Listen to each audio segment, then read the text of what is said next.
Welcome everybody to our Audit and Governance Committee meeting today. Thank you all for coming along. A couple of housekeeping rules. Just to confirm that there are no planned fire alarms today.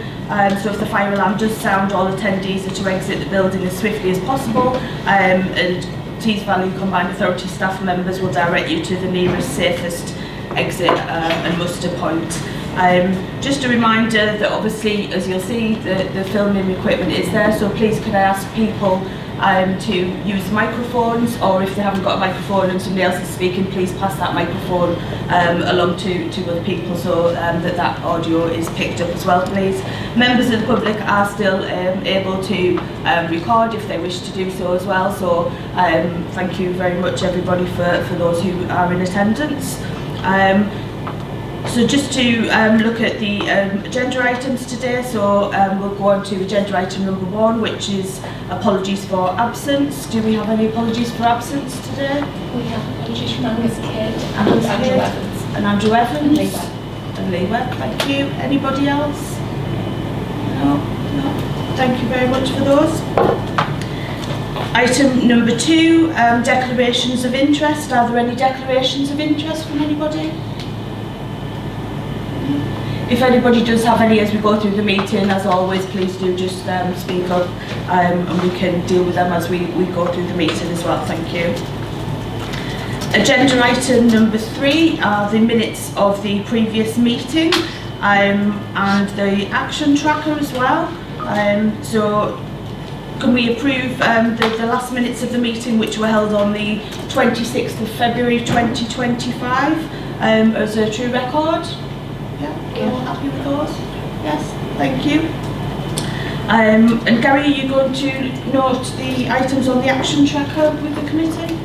Yes, we've got a training session. Sorry, Chair, I'll make sure this is working. Excuse me.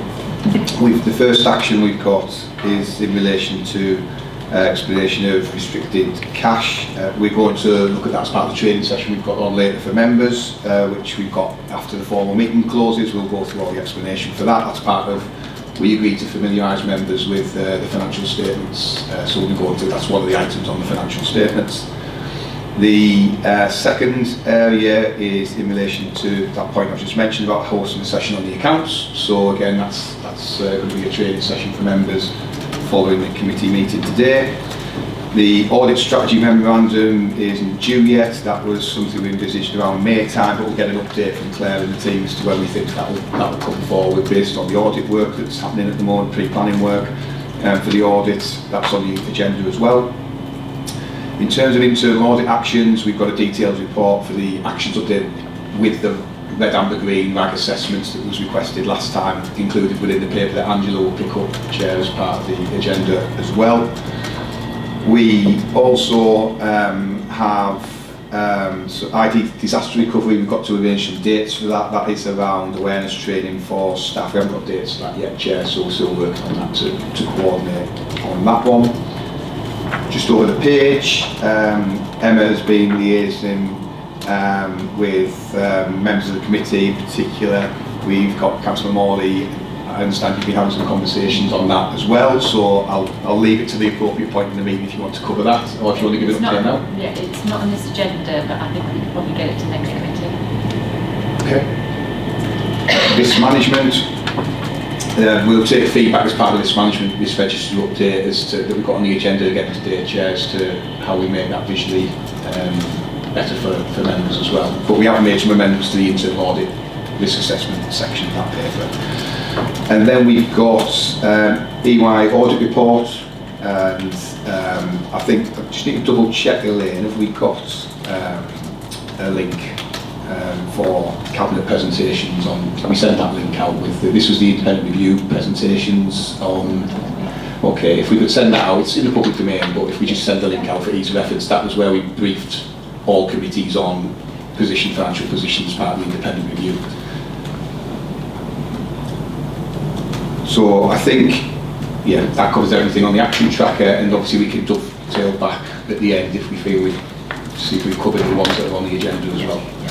Thanks for that update, Gary. Does anybody have any questions on those items so far? And as Gary said, some are covered off within the agenda items that we have anyway, but happy if anybody's got any questions at this stage. So, no. Thanks for that update, Gary, and yeah, we'll just cover them off as we come up. We can backtrack if there's anything at the end as well. Agenda item number 4, which is the report to the Audit and Governance Committee, which is the external audit update for 23-24 and 24-25. So I think this is over to yourself, Claire, to provide an update. Thank you. Lovely, thank you, Chair. So since the last committee, we have been looking to try and get started on our audit planning for 24-25. Been trying to get meetings in diary with management to go through and start developing our risk assessment, and we spoke on Monday afternoon, and agreed sort of a timeline about getting us some information that we need to do our planning, particularly in relation to data, to do our data analysis. Because without that, we're unable to kind of scope and figure out what our risk assessment is and the level of resource required to complete the audit. So the team are looking at getting that to us as quickly as we can, and we have provisionally lined up resource in May to complete that audit planning. Should be able to get all that information that we need. Once we've got to that point, we'll draft our audit strategy memorandum, which, as is in the minutes, will come to you for the July audit committee audit governance meeting, and then we will develop a project plan in conjunction with management. Because the timing of the plan and work is going to be quite tight this year, but we'll agree a plan with management in terms of how we get through the audit process with a view to issuing our signed audit opinion on 24-25 financial statements by the end of this calendar year. And the National Audit Office Code of Audit Practice for 2024 does require that actually our value for money narrative is issued by the 30th of November this year. So the intention would be really to issue the accounts opinion and value for money both by the end of November this year. Thank you for that, Claire. Does anybody have any questions to ask Claire? Yeah, Councillor Morley, thank you. Thank you, Chair. Just to clarify, you alluded to the fact you've been struggling to keep the accounts to sort of get on top of everything. Can you confirm, or can we confirm for the record, that, Gary, you have capacity now to assist? Yeah. Yes, the simple answer is yes, but we've had to recruit. I think we talked about that at the previous committee, so we've got resource in, specific resource actually on financial statements resource, as well as the existing resource we already had, so we have bolstered that within the team, and we're resourced up for the year ahead. Lovely, thank you. Thank you for that. There we go. Over. Anybody else got any questions? No. And it's good to hear, Gary, that you've got those people on board now, because you know, it has been an area, isn't it, before? So it's nice to hear that we're moving forward, and hopefully, as Claire said, we'll get back on track for for the future years now, isn't it? In terms of the position we've all found ourselves in, not just this local authority, in terms of the combined authority, isn't it? But yeah, hopefully going forward into future years, we'll all be working on the year that we're actually dealing with at that point. So thank you very much for that. Gary, do you want to cover off the best value details? Yeah, Chair, I just thought it would be appropriate, because the best value notice has been issued, and obviously it was issued at a time where we couldn't formally report it in the committee papers due to the time of the production of the papers, but we will obviously have a substantive item on the agenda in the future. But I felt it appropriate to give a verbal update to the committee. So we've received this best value notice is the government's official response to the independent review. You might recall, just for members' benefit, that we submitted an action plan and details to the Secretary of State in line with the timescales. They needed to take that under consideration. There's been a lot of other changes as well, government, etc. But they said they would come back to us with a formal response. This is their formal response to the independent review. The best value notice, in terms of powers that are used, this is non-statutory, but it's got a 12-month time frame on it. The The main focus is around the organisations in TVCA leading its own improvement plan and ensuring it does so. Government have noted that obviously we've already taken steps through the work with the Tees Valley Independent Review itself, the action plan, the actions that we've given evidence back to government on, so they've already helpfully noted that this isn't a standing start, this is something that you need to build on what you've done and then keep that continuous improvement journey going forward. I think the other aspects are we're required to develop an improvement plan. That improvement plan needs to seek member agreement as well, and that should be submitted to the Secretary of State within 3 months of the letter, the date of the letter.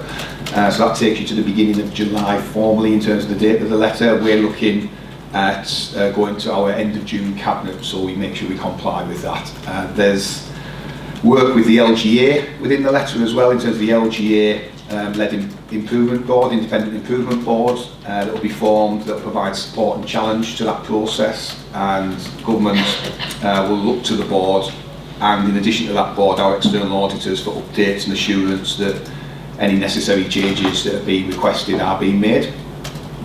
That covered 4 key areas they identified within that letter around governance, the actual scrutiny, elements of that with partnerships, and also in continuous improvement itself that they wanted to make sure was there. So all those aspects will form part of the improvement plan.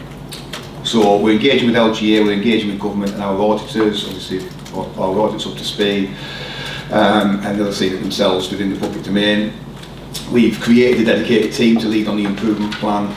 We're prioritising mapping out, this first phase is mapping out the process from now to that end of June cabinet, ensuring we've engaged and took the input and the soundings of all the relevant stakeholders to get to the end of June cabinet for consideration and sign off to then submit that improvement plan to the Secretary of State. So that's just to give you a headline of the time frames. There'll be lots of detail underneath that we need to do.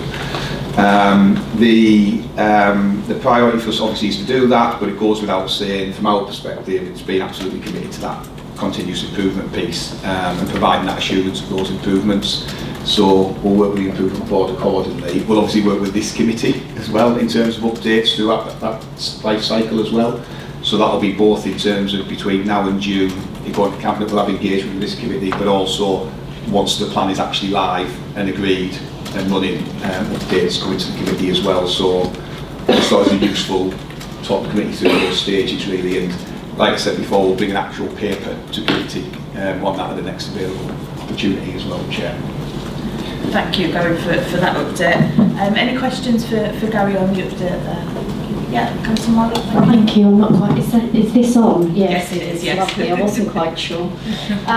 Just one question. Well, 2 questions. Just to clarify the improvement plan coming to audit and governance, Gary. Is that the plan, or hints to the plan, or actions to the plan? How does that look? It's a good question. So obviously we're working through the timeline as we speak. We've only just received the notification, but the idea is that we will have engagement sessions with the Audit and Governance Committee. So that may well be that we do it as, it will be the format, whether it's a workshop or how we actually want to do that, but we want to have an engagement sessions with the committee that then inform the actual plan itself. We'll clearly, once we've got the plan live, we'll want to do formal updates to committee on progress against the plan, like we will to our other committees as well. We feel that we need to make sure we've covered all of the statutory sort of forums that we've got to give updates on it once we're live with it as well. Oh, brilliant, thank you. I've just got one other question. Sorry, this microphone is... just in terms of the mayoral development corporations, one of the recommendations in the guidance is that the mayor doesn't sit on as the chair of the development corporations. Will that be discussed in this improvement plan, or is that being discussed in this committee, or given we're governance as well as audit? Yeah. I suppose there's a couple of points to that. One is, like you say, from a governance perspective, committee seeking assurances on different aspects. Like, this is for members' benefit, this is the latest MDC guidance that's been issued, so forgive me if you've already seen it, but there's new guidance come out from government on mayoral development corporations and governance arrangements. So there's an element of the committee's oversight on things and getting assurance, but there's also the actual decision making of what is happening in response to that guidance, which obviously the mayor needs to sort of just come out, the mayor needs to look at that, and then I will speak for the mayor, but the mayor needs to actually then respond to that in terms of what their thoughts are on that as well. And will it come here then? Will we know first in audit and governance, given we cover governance then? You mean in terms of before any proposals are put Yes, forward? that's exactly right. Just so I can understand the process a bit clearer. I'll check that, because I Okay. don't know off the top of my head, but I would like to say something's wrong in terms of process, but I can check that for you and the feedback. That'd be brilliant, thank you. Yeah. Thank you for that. Anybody else got any questions at all? I mean, just on in terms of obviously the value for money notice sort of and the issue it's being issued to the team. Obviously we've heard there about trying to get back on track with other things. Is it going to make a material impact on what we're already doing business as usual wise in terms of that, and are we geared up for that so that it doesn't have a massive impact elsewhere? I think we've obviously there's never any impact from something like that. There'll be an impact. It's about how you manage it, I think, with it. So that's why we've talked about the resourcing requirements of the team itself that's going to coordinate and manage that interface with the improvement board, with stakeholders. Yeah. And inevitably, as part of that work, they'll need to feed off the teams, because there might be a financial aspect, there might be a non-financial, they'll need to go and speak to the team members. Yeah. I think from our perspective, we feel like the way we're resourcing it up is to make that efficient, have a dedicated team on the project. Yeah. So that's definitely on our radar to make sure we've got that in place, and we feel we've got the teams in place to do that. Yeah. No, it's good to hear that you've allocated a dedicated team. I think that is probably going to be beneficial for everybody, isn't it, going through to keep that on track and everything else. So it is good to hear from a committee perspective that you have allocated that team to do that engagement piece and to work through the details of that. So thank you very much for that. Anybody else got any other questions or comments at all? No? Thanks for that, Gary, thank you, and thanks Claire for the update there, thank you. So agenda item number 5, which is the internal audit progress update. So I think, Vicky, are you doing that update? Thank you. Yes. Yes, thanks very much, thank you. Over to you. So, sorry. It's a bit of a combination, isn't it, between the two of us? Alright, okay, that's fine, no problem. So Happy for whoever to go first to lead, that's fine, thank you. So I think there's quite a lot of progress being made over the last few months with regards to our internal audit reports, and thank you. So I think there's been a lot of progress over the last few months with regards to the internal audit reports that have been completed for 24-25. I'll leave those for Andrew to go through in detail. But we are working to close down a number of the recommendations from previous years, and you will see in the report that a lot of those have closed down. You should see a lot of progress from the last one, especially on those older actions. We put a lot of time into focusing on those. And we have started to commence work and discussions on the plan for next year as well. But I'll let Andrew go through the actual reports and then we can pick up from there. That's great, thank you. Andrew, do you want to go through your details now? Thank you. Yeah, thank you, Chair. So, first report is our summary internal controls assurance report. So that table at paragraph 2 of the report shows the reviews that have been completed and finalised since the previous meeting of the committee. Full reports follow on today's agenda, but I have put the key findings from each executive summary in Appendix A of this report, but I propose to take each report individually after this one. At the time the report was issued, there were no proposed changes to the plan. However, in light of the assignment notice that was recently issued, there is a small change in the governance review scores to be more specific in their coverage and to reduce the risk of duplication. Pleased to say that in the work we've completed, we've made no priority non-urgent recommendations, and there's no issues identified that would require us to issue a qualified head of internal audit opinion at this stage. Appendix B shows progress against the plan. Just to remind members, commencement of the work was delayed, which we discussed at previous meetings, and we were only able to start our work in January this year. But we've motored on with it. We've got quite a lot of the work done already. We issued those reports. We have tweaked a few of the start dates from the ones we previously gave you, whilst the scoping of the projects was done with the organisation.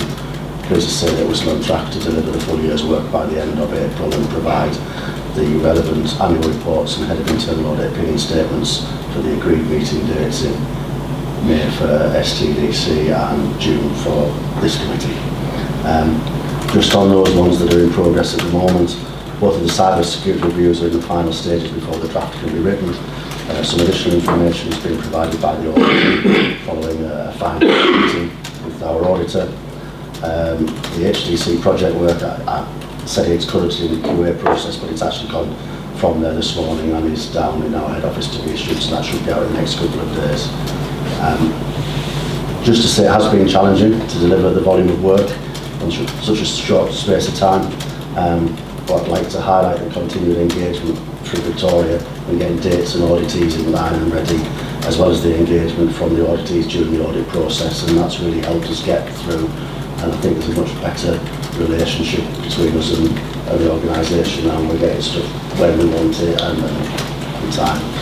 And then finally, Appendix C just summarises some potential relevant briefings that have been issued since the last meeting of this committee. So before we go through the reports, I'll pause if there's any questions, Chair.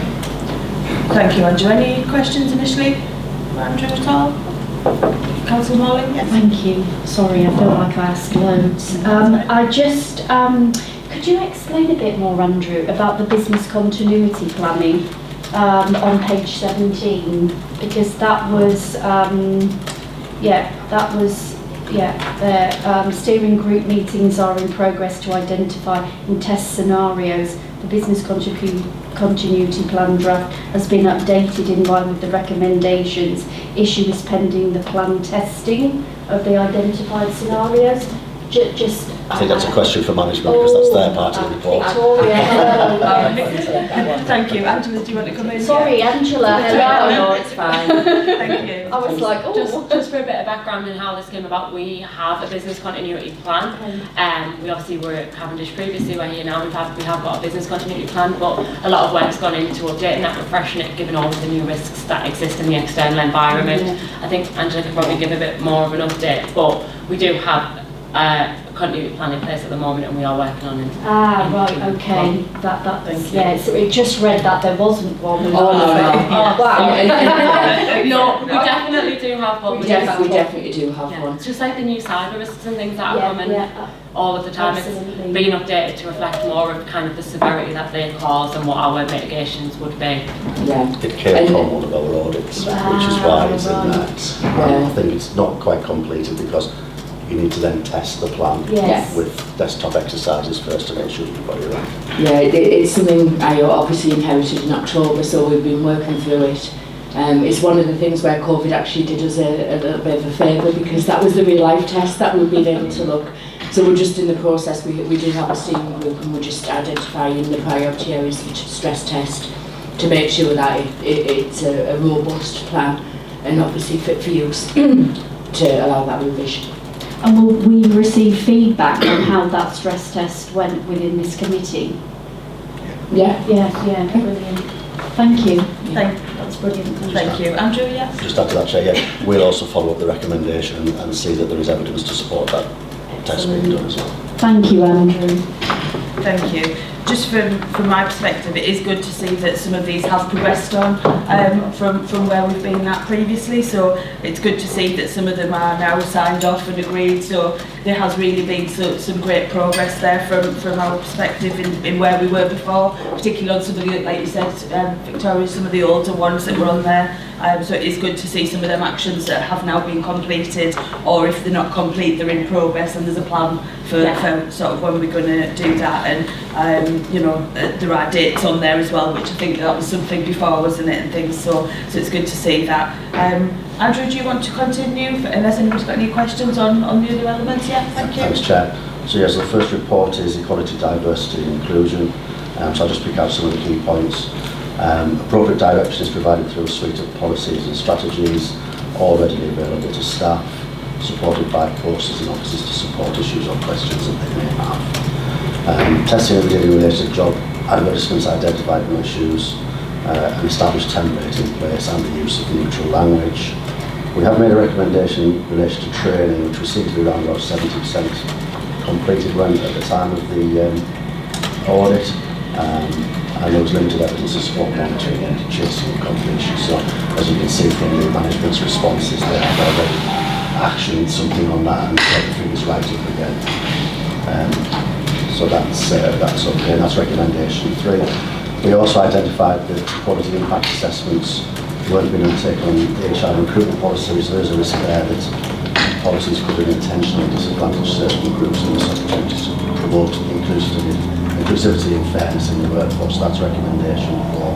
The main recommendations is routine prior to 3, housekeeping level and coercion control, and potentially involving the staff in choosing the subjects for the monthly lunch and learn sessions. So those recommendations, a rating of reasonable assurance has been assigned to this audit. I'll pause for questions. Thank you for that update, Andrew. Thank you. Any questions on the equality report? Anybody? Thank you, Chair. Yes. It's just an observation actually. I thought these were really excellent recommendations. I also note that consideration to be given to rolling out unconscious bias training as well. And I just wondered, sort of a general question to the officers, how do we monitor that at the moment? Is it online training? Do we have data on the training? Or? So the training that's referred to is a product called IASCO. We've got online training. It's not just for this particular, it's for a lot of our online training is through that product. It's a recommended product that I know the authorities use as well. And we can monitor, that's where we can monitor the take-up and the compliance, and then we can follow up with management teams to just follow up to make sure people complete the training, timings and completion of training. But it also looks at sort of annual review processes as well, and then flags if there's actually it's due a refresher or something like that as well. Thank you, Gary. Thank you. Thank you. And just again, obviously, you know, in the findings there, particularly for number 3, you know, the rates were fairly low, you know, to see that, and obviously you've referenced the fact that those completion rates have now increased, so it's good that there's going to be a process to monitor those going forward, and that we will naturally then pick them up with reminders in future, so hopefully that won't be as low in future years when that's looked at. Thank you. Anybody else got any other questions or comments on that particular report? No, thank you. Andrew, thank you. Thank you, Chair. So next piece was for MDC. This was procurement of consultants. Key bits from this. The policy aligns with the procurement strategy, and it has been updated to reflect the Procurement Act 2023, which came into force finally in February this year. There's a dedicated procurement team in place to mitigate against the risk of inexperienced or unqualified persons making procurement decisions. The testing that we undertook found that the processes were found to follow the prescribed methods and no issues were identified, and there was very clear and consistent retention of records and documentation to support the decisions made and why they were made. No recommendations have been raised, and the substantial assurance can be assigned. So questions is there? Thank you for that, Andrew. Any questions at all from anybody? I think the only thing I've got, obviously the Procurement Act changes are quite detailed in terms of the new changes. Yes. Are we confident we've reviewed all of those and we've got those in place? Obviously it is now in place, in force, so, and things like social value and things like that are obviously within the new guidelines. How are we capturing things like that, or how are we monitoring that as well? I can't say for definite, but I will check up on that. Okay. On that. Yeah, thanks. Do you want to come in, Victoria? Yes, Thank you. So our procurement team have been on a number of external led training courses. They've issued guidance regularly to members of the sort of senior management team within, and we've shared that down through our teams. So there has been extensive training on it, and they've got a number of new processes and systems in place to ensure we're meeting those deadlines. And they've also been working closely with my team, the finance team, to ensure they can get the reporting that they're required to comply with that. So I do believe they're well progressed to ensure that they're fully compliant. I'm just wondering if it's something, would you naturally pick that up, Andrew, as part of the work that you're doing now going forward? Obviously it is a new act that's just come in, and we need to be, sort of have the confidence that that act is then being introduced across all of our processes. Will that be picked up as part of your work? It will going forward. It will, yeah. A number of our auditors have already been on the training courses, Right. and they are training the rest of the auditors on Yeah. it, and our programmes have been updated accordingly. But I will check the working papers on this one just to make sure that it did cover that, which I'm sure it will. Thanks, Gary. Yeah, Thank you. Victoria, yes, thank you. We have a session, which we're arranging a session with yourself to discuss our audit plan for next year, and it is worth us considering a review on that to going forward, actually putting it as a specific audit review. That would make sense. Thank you as well. It's probably worth noting that the Development Corporation's Audit Governance Committee's requested a training session on our preparedness for the Procurement Act. So they've had, I think it's Middlesbrough that's had it delivered. So if this committee would like that session delivered by our head of procurement, then I'm sure she'd happily, we can factor that into the sort of training we've got for this committee and add that in for them to come and do that for this committee. I think that would be really useful for members. Big piece on social value as well. There is, probably yeah. give you a bit of an update of where we are with social value. No, that would be. I think that would be really beneficial for everybody to get that, if that could be arranged. Yeah, thank you. Gary? Sorry, Chair. There's just the other part that the procurement team have done quite a bit of work on, as well as done external events to suppliers and SMEs. So they've not just been focused internally on the changes of the Act and social value, they've been running events, facilitating events externally as well with the supply chains as well. Yeah, no, that's really good to hear that there is some ongoing engagement, particularly with the smaller businesses as well, isn't it? Which is what the Act hopes to capture going forward. So that's really good. But yeah, if we can arrange that, then that would be really good. Thank you. Anybody else got any other questions on that one? No? No? Thank you. Let me just scroll down. Is there another one? Yes, there is, isn't there? Yeah. Right. Yeah. The payroll one. I'll take the next two together. Okay, they're both payroll. That's fine. Thank you, Andrew. So obviously each review covered payroll for its employees, Yeah. but I did have them undertaken by different auditors, and hence you've got different wording in the report. Fortunately, with the same findings, and they both came up with the same thing. But it's a predominantly testing-based audit, so samples covering levers, starters, expenses, payroll authorisation, payroll changes, reconciliations, and release and authorisation of payroll. In all the samples selected for both entities, there were no issues identified. However, we did identify that information provided to the payroll processing organisation, MHR, is being sent through email. And whilst we had confirmation via IT and the evidence to support email is encrypted, the file isn't, and therefore it could still be sent to the wrong person, which would be a data breach under the Data Protection Act. So we've suggested that some strengthening is needed there, and pleased to see that management immediately used passwords to protect it, and they're looking to use shared phones, which is a much safer way of doing things when you think of the information that may be being passed in between the people and yourselves. The only other recommendation relates to a travel and expenses policy that hadn't been reviewed within this designated site for both organisations. And with the recommendations that we've made, both audits were assigned reasonable assurance. Any questions, Chair? Thank you for that, Andrew. Any questions on those two reports at all from anybody? No? Thank you very much, and again, some progress, in terms of even when you have identified areas that management have taken that action immediately to strengthen that process. So again, it's good to see that action has now been put in place, and going forward, obviously, the implementation will change as it's transitioned across to SharePoint. So thank you. Victoria was straight on the phone. It's the best way forward. Yeah, well, that's it, isn't it? It just gives us that assurance and that protection around the data. So thank you. Anybody else got any other questions at all before we move on to the next I think, Chair, it was just to add that we've got a timetable for the rest of the plans, and we've got all of the scopes agreed, and the kick-off meetings have been taken place, so we intend to, this should be complete ready for the next meeting. Thank you very much. I've got one more to do. One more, yeah. I keep scrolling. Yeah. Keep going. Thank you, Andrew. SIP for implementation follow-up review. So this was a review of the management actions that had been taken in response to the SIP for review that was commissioned by TVCA. So table in paragraph 2 just summarises the position of the 21 recommendations that were made. We have been provided with appropriate evidence to confirm that 15 of them have been fully implemented, and some of those were things like the pre-meets and the in-camera sessions that we're now having for all of the committee meetings, etc.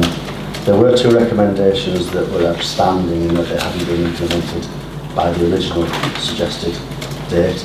One of those was recommendation 10, which is actually going to be part of the planning process for 25-26 internal audit plans. So that will be done in this quarter.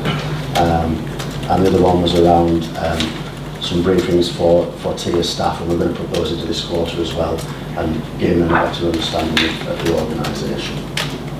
There were 2 recommendations that have not yet reached their due date at the time of the follow-up, but obviously they'll be picked up next time when we do the follow-ups.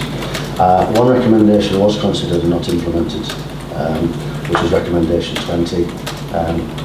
Something that was recommended by CIPA, which isn't the normal practice, and we do agree with the management comment that should the need arise, then it will be discussed on a case-by-case basis.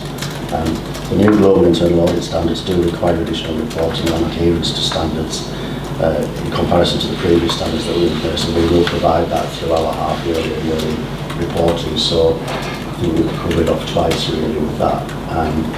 Other than that, no, there was good progress being made on the ones that were implemented. Definitely also you can see exactly what actions being taken now.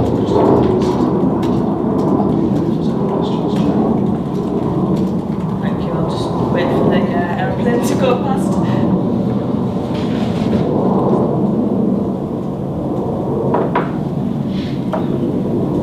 Does anybody have any questions at all on that? Gary, thank you.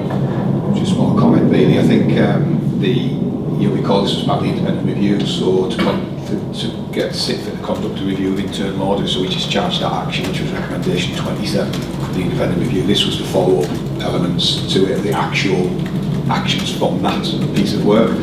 So I'm pleased that the amount of progress that's been made, a significant amount of that delivered, and the ones that are still due to be delivered, plans in place with us as well. So by the end of the quarter, we're going to be in a position where we're completely discharged all of those, but not just from a management perspective, our internal audit colleagues are independently assessing that. So that's what we wanted to happen as part of the internal audit plan, that we produce the evidence, produce the information, then obviously Andrew and the team, they check it and check they're happy with it as well. Thanks for that, Gary. Anybody else got any other questions? Gary, just on obviously the one that was touched on there, number 20, what was the reason behind the management confirmation on that one? So this is the one Andrew was referring to, where we had a discussion actually together on it, because it was at odds with what we'd normally expect in the marketplace in terms of access to underlying audit files. And I mean, Andrew can talk a bit more about we've got many clients like this where this just doesn't happen. I think it's a standard thing that you would do that. Your auditors conduct their work and then their feedback, rather than management going into underlying audit files and etc. That's a matter for the auditors to look after their files to a professional standard in line with the standards and then report accordingly. But don't you want to comment on that? Yeah, I mean, from a client point of view, I can't remember in the last 20 years where we've ever provided anything.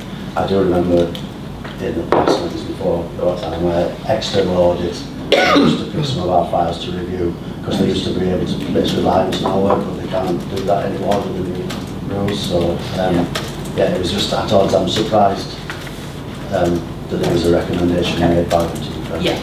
No, thank you for that. Anybody else at all? No, thank you very much. Thanks, Andrew, for all of those. Thank you. Very exhaustive reporting there, but thank you for all of the work that you've done in the teams, and like I said, to get it to the point it is really good as well. So thank you. The next agenda item, which is agenda item number 7, which is the regulatory update. So I think that's yourself, Emma? Yeah, thank you. The microphone, thank you. I've got nothing to add, Chair, but I'm happy to take comments or questions from members. Thank you. Does anybody have any questions on the contents of the report at all? I have some comments on yes. Sorry, can you hear me okay? I'm too busy flapping around with this microphone. Easy when the So, just a couple of questions in respect to if we. First of all, I want to add on, thank you for letting us know how many freedom of information requests we've had and the data on there from the period of the 1st of January 2025 to the 27th of March.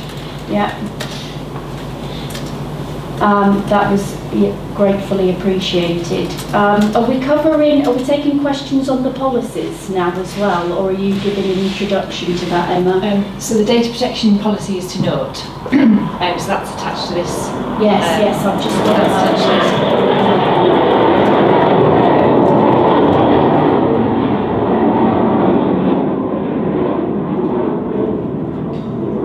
That's attached to this report.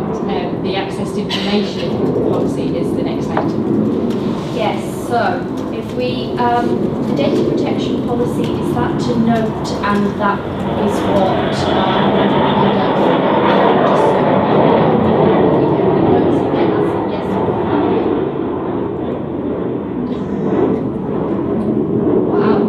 It's to note, but if you've got any comments on it, I'm happy to take comments on it if you do have any. I do. I have a question first. Does the Tees Valley Combined Authority Data Protection Policy also cover our development corporations? No, so the intention is that the individual development corporations will have their own data protection policy. Right, okay. Right, that's lovely. That confirms that one. Right, a couple of questions I had to know is I would like the managing behavioural policy, like an opportunity to go through this with you, because there are some things on it that I'm struggling with. So on page 11 of the actual policy, which they have two numbers on, so apologies to everybody.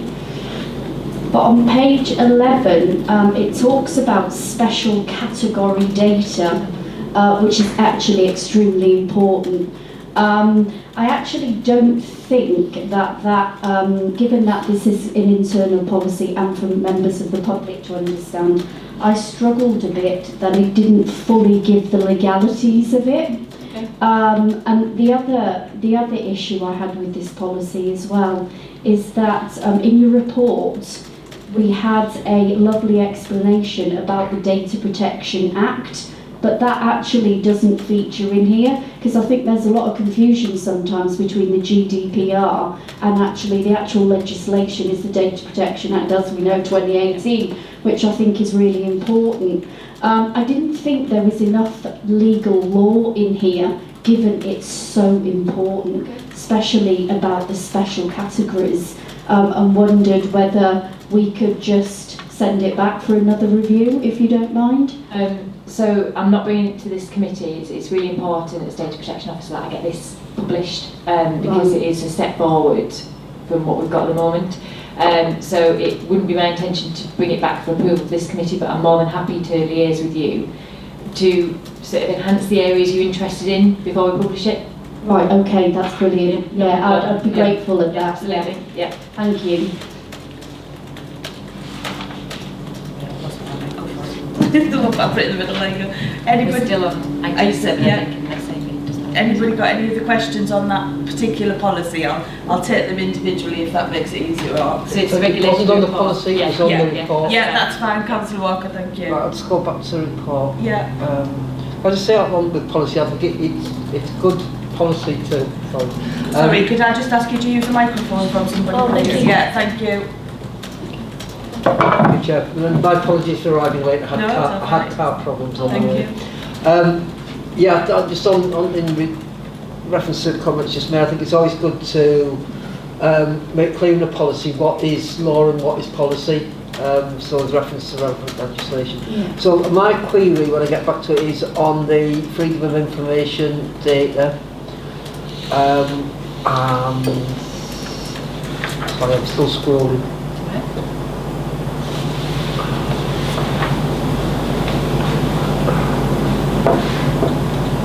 It's on page 79. So yeah, so request received 56, and you've got for responses due by the end of April 2025. So are RFIs responded to, are they due within 20 working days? Yeah, so... So when they're responded by the end of April, are they within the 20 working days? Yeah, so the difficulty we've got in reporting in quarters is that the request and the response might come in different quarters. Okay. So right. that's kind of the mop-up of what okay, came that in, makes sense, but yeah. then is responded to in the next. So they will feature in the next update, but they were technically received in this. Okay. Do you see what I mean? Right. So Yeah. no matter how you slice up a reporting So they would period, actually be due by no less than 20th or 20 working, so it's working days. yeah. So those ones are Right, still that within the makes- 20 that makes day. sense, yeah. But they were received in the period that you're receiving a report about, but they haven't yet had a response. Do you So see what I mean? I presume this thing about quarters explains the next question I was going to ask, which is you've got 0 complaints received, but you've got 1 upheld. So presumably 1 upheld related to the previous quarter. Yeah. Okay. I mean, we can. This is a starting point of probably where we need to be in terms of reporting to this committee on this type of data. So we can certainly start to. We've started to look at, as explained to Councillor Morley earlier on, beefing it up and giving a bit more information to the committee so they understand this. So we can certainly look at developing this further. And where there was one committee that with more was information. upheld in the complainant's favour, is there any action being changed since regarding that? Off the top of my head, I don't know, but I can certainly Because circulate there's stats, isn't there? And then there's Yeah, I mean, was it something that we can was- attach the decision notice going forward because Yeah. that has the I think all that of would the be detail, helpful, the ICO yeah, decision yeah. notice. But Yeah. is it something just minor, or is it Yeah, a major thing? Is absolutely, it something yeah. we need to change the way we deal with things? Yeah. Whereas that number in itself doesn't tell us Yeah, anything. I mean, yeah, we can certainly attach the decision notice for those going forward. Yeah, Something that'd else be I'd also like to include is there are a lot of complaints that are never reported because they are what we call informally resolved. So if they aren't going to make it to a level where the Information Commissioner can uphold a complaint, it's generally informally resolved, and that's Yeah. never recorded in the ICO stats. So it's something that I'd also like the committee to be aware of.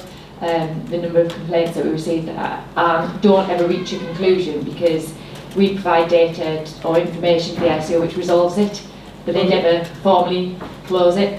Right, so when we have other complaints as opposed to FII ones, there would be those that would, some of those who presumably they will be resolved informally before they were going through further processes, so that's a similar sort of thing. Yeah, so, but where we get complaints, no matter how they're resolved, you should know that You should know that you've had them, yeah, I agree. Yeah.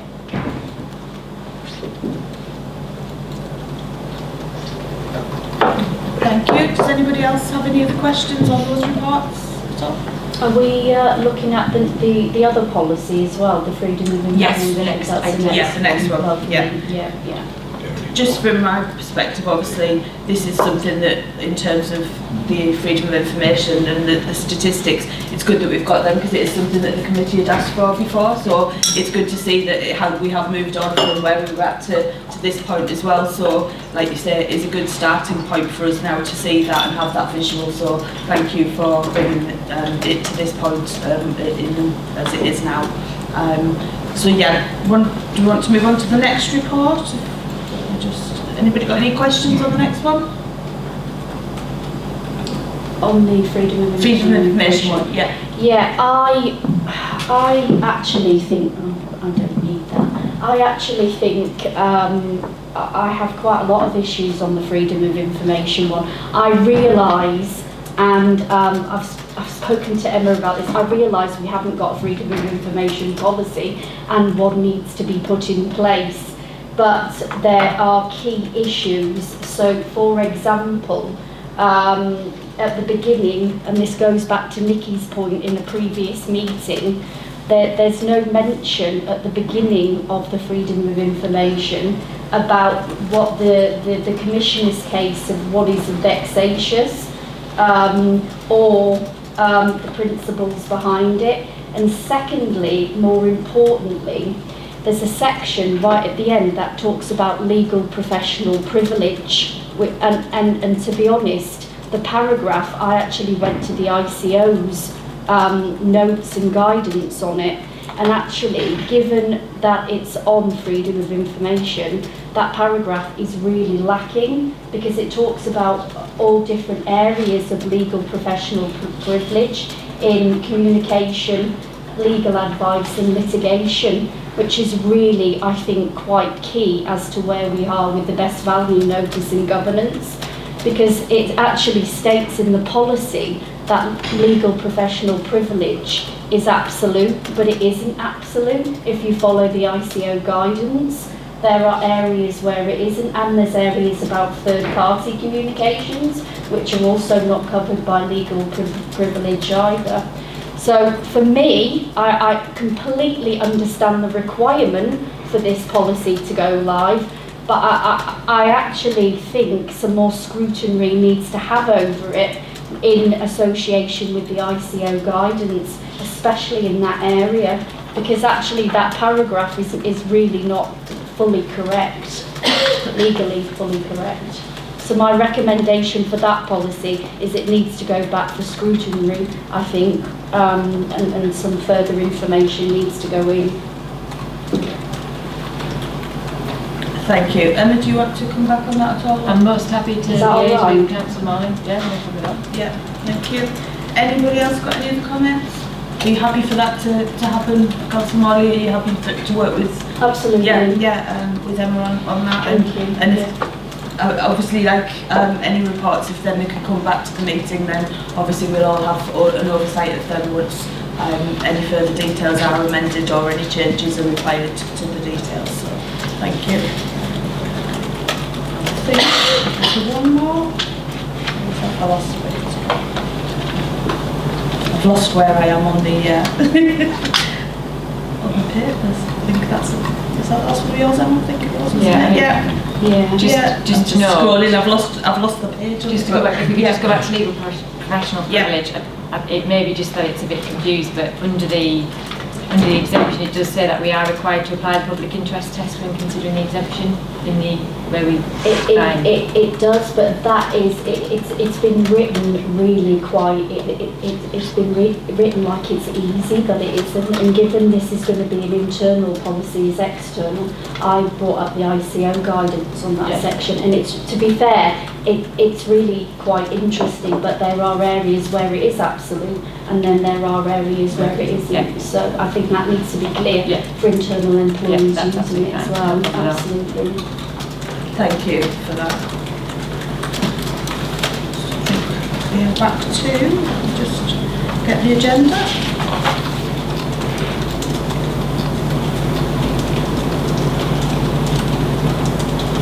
So I think we're up to agenda item 8. Everybody's got that, which is the access to information policy. Again, oh no, sorry, that one, yeah.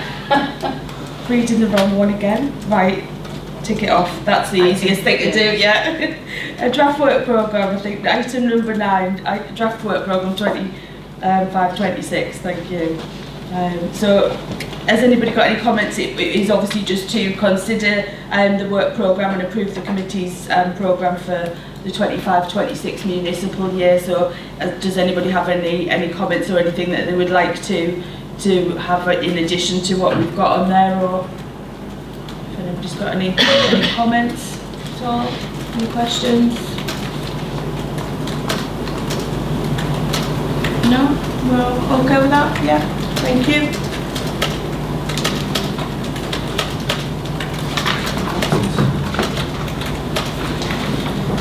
Oh, Chair, sorry. Sorry, yeah. I'm just Yeah.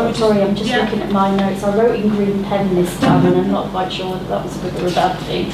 But I was wondering, on the terms of reference for the group, which is on the work programme, I was wondering if we could add on the agenda any other business, as there is in most agendas, but I don't think it's not on ours.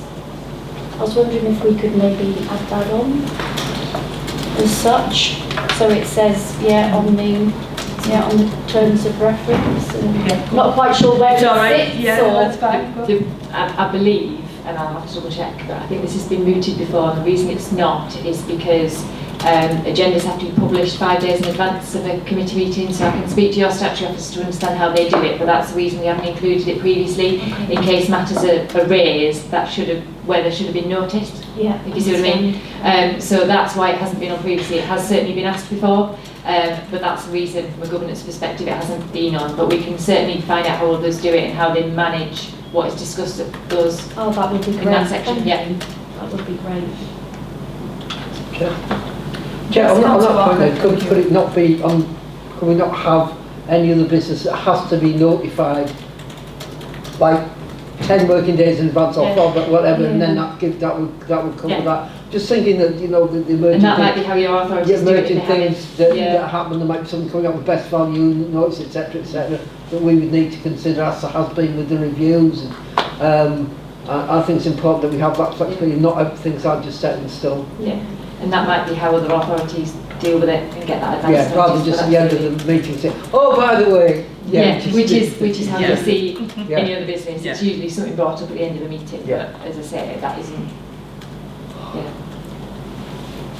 Certainly look at no problem at all.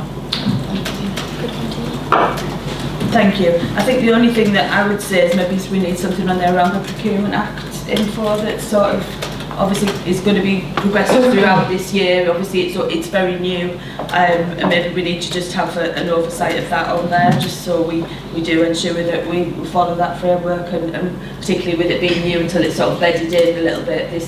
Particularly I'm thinking this year it might be useful just to have that on there as well, if people think that would be relevant as well.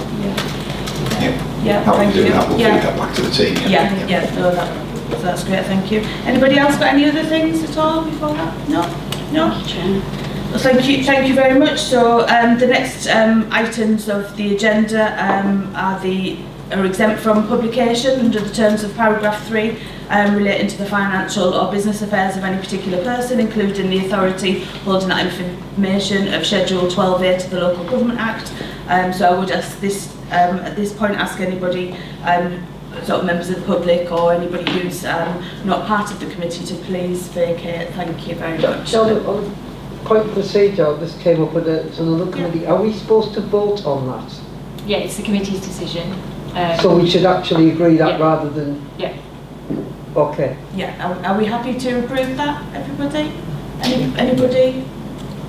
Sorry, I No, don't. it's okay. I've never come across this. Well, I have, but usually they're on pink papers. Yeah. So I didn't know we could. What does that mean then, if you don't mind me asking, if we could vote for? And I appreciate in councils you have pink paper, so it's really obvious what's confidential. This has been raised recently, actually. So where we have confidential items, they're noted at the top of the paper that you've got, so you can see the exemption at the top of the paper you've got in front of you. Sometimes it will say it's the whole report, sometimes it will say it's an appendix, or part of an appendix, or you might get a report with an appendix where part of the report has been redacted and there's confidential information in the report. It just depends to what extent the relevant item is confidential. It's under Schedule 12A of the Local Government Act 1972, and they are the methods in which we can exclude the press and public from committee and cabinet meetings. In terms of how we do it, that's our advice as to why that category of data falls within, or the category of information falls within that sort of definition. It's officer advice, but it is the committee's decision to exclude the public. So normally what we'd have in other committees is it is agreed and then seconded by another member of the committee, and it's the committee's decision. But it may be that officers, depending on the content of the report, decide not to then discuss that item and take it away and discuss it with the committee around whether or not it is confidential or appropriate to discuss in the public domain. Thanks for that, Emma. But just, Yes, Councillor my Walker. point was it shouldn't just be said that the Yes. press and public excluded. We should actually, as a committee, vote to agree that, as opposed to it just being assumed. And that So it's officer recommendation, but it's that committee came decision. up as another meeting. Thank you for that clarity, Emma. So just for clarity, so I'll move that we do recommend that the further items are exempt from publication and under the Local Government Act 1972 Schedule 12A, and due to the information related to financial or business affairs in particular. So I would move that we do ask at this point for the press and public to vacate the meeting. Do I have a seconder on that at all? Thank you. Councillor Brogan has seconded that. Thank you very much. So if I could ask that the press and public do leave the meeting. Thank you very much, and thank you for your guidance. Breach the thing. You can, yes. I'm going to get buzzed.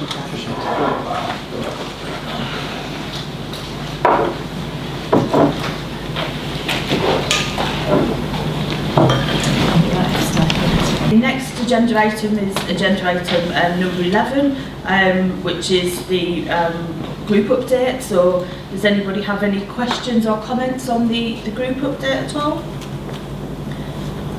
I think the only comment I would like to make was, obviously I was aware of the apprenticeship event that took place here, and it was good to see that it was really well attended. So you know, I knew a few people who did actually come along, and that, you know, they were very pleased with how that worked, and the event seemed to be a really good success of that. So thanks to all of the people who worked, sort of the various organisations who came along to that. So it was really good to see that, you know, there was a lot of people in attendance as well. So you know, hopefully, you know, we'll get a lot of people on the uptake of those apprenticeships in future years as well to sign up to those. Anybody else got any comments? Yeah, Councillor Morley, thank you. Thank you, Chair. I just have a few questions. How are we measuring the success of these events? Do we know? Because it's great, the take-up is fantastic, but I think what's important is that we make a difference to the young people of the region and help promote standards of living, businesses, everything.